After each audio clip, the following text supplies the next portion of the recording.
پہلی آیت کا ترجمہ ہے، ابراہیم اعلان کر رہے ہیں کہ جو میری پیروی کر رہا ہے، مجھے فالو کر رہا ہے، وہی میرا۔ ومن عصانی، اور جو میری نافرمانی کرتا ہے وہ جانے اور اللہ جانے، کم از کم میں اسے اپنا نہیں مانتا ہوں۔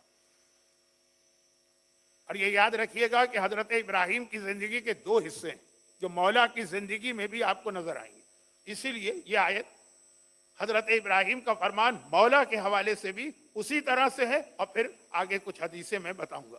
ابراہیم کی زندگی کے دو حصے کیا ہیں؟ ابراہیم کی زندگی کا پہلا حصہ یہ ہے کہ وہ پوری قوم کے سب سے بڑے مجرم تھے۔ جب نمرود نے ابراہیم کو جلانے کے لیے آگ روشن کی تھی تو ایک تھے بادشاہ ظلم کرتے ہیں، فرعون بھی ظلم کرتا تھا، شداد بھی ظلم کرتا تھا، حکمران کرتے تھے، قوم سے اس کا تعلق نہیں ہوتا تھا، یعنی اس کے ملک میں رہنے والے کچھ ساتھ دیتے تھے، کچھ خاموش رہتے تھے۔ ابراہیم کا کیس یہ نہیں تھا۔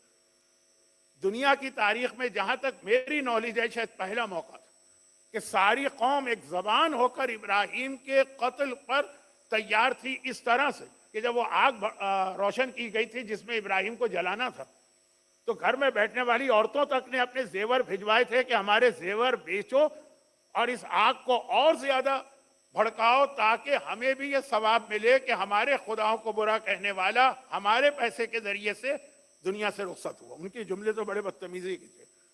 عورتیں، مرد، بچے، بوڑھے، جوان، پیسے والے، غریب، نمرود کے پاس کوئی کمی ہے کہ وہ کسی سے ڈونیشن لے؟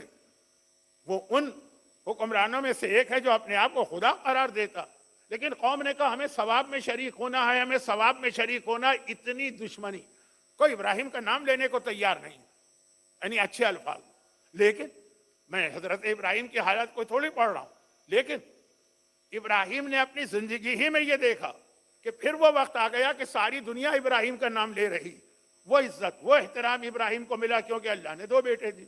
ایک کا نام اسماعیل تھا، وہ پورے جو آج سعودی عرب ہے یا پوری عرب دنیا کے پیغمبر تھے۔ دوسرے بیٹے حضرت اسحاق تھے، جن کے بیٹے یعقوب اسرائیل ہیں، ان کی اولاد بنی اسرائیل کہلاتی ہے، سارے انبیاء اس میں پیدا ہوئے۔ دو بیٹے دی ہیں اللہ نے، آدھی دنیا ایک کے پاس ہے، آدھی دنیا دوسرے کے پاس۔ اور یہ دونوں بیٹے ایسے ہیں جو نبی بھی ہیں، اپنے علاقے کے بادشاہ بھی ہیں، حکمران بھی۔ اسماعیل نے مکہ آباد کیا، مکے کے امیر تھے، مکے کے سردار تھے، مکے کے فاؤنڈر بھی تھے، مکے کے رولر بھی تھے، بادشاہ۔ اور ادھر فلسطین تو ابراہیم کا اپنا وطن تھا، وہاں دوسرا بیٹا۔ تو اب ایک آدمی جو جوانی میں اتنا بڑا مجرم ہے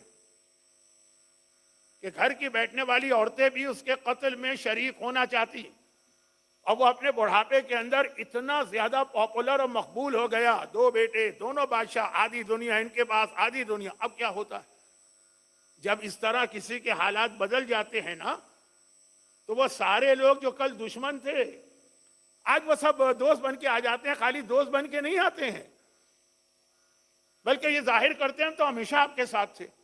وہ دوسرے تھے جو آپ کے دشمن تھے، ہم تو بذرا خاموش رہتے تھے حالات کی وجہ سے، اتنے مجبور تھے، لیکن ہم ہمیشہ آپ کے ساتھ تھے۔ اب ابراہیم کے ساتھ بھی ہر آدمی کہہ رہا میں ابراہیمی ہوں، میں ابراہیمی ہوں، میں ابراہیمی ہوں۔ حضرت ابراہیم دیکھ رہے ہیں کہ یہ وہ لوگ جو کل سب کے سب میرے دشمن تھے، آج چونکہ میرے دونوں بیٹوں کی حکومت دنیا میں ہے تو ہر ایک میرا والا بن گیا۔ کہا میں ایک فارمولہ دیتا ہوں، ایک اصول دیتا ہوں، ایک قانون دیتا ہوں، ایک قاعدہ دیتا ہوں، جو کہے میں ابراہیمی ہوں چیک کر لینا وہ ہے کہ نہیں ہے۔ وہ فارمولہ یہ ہے کہ جو میری پیروی کر رہا ہے وہ میرا ہے، جو میری نافرمانی کر رہا ہے اس سے مجھے کوئی تعلق نہیں، چاہے وہ کتنا ہی دعوی محبت کیوں نہ کرے۔ یہ ابراہیم کی بہت ہی مختصر 3 منٹ، 4 منٹ، 5 منٹ میں نے زندگی کیوں بتائی؟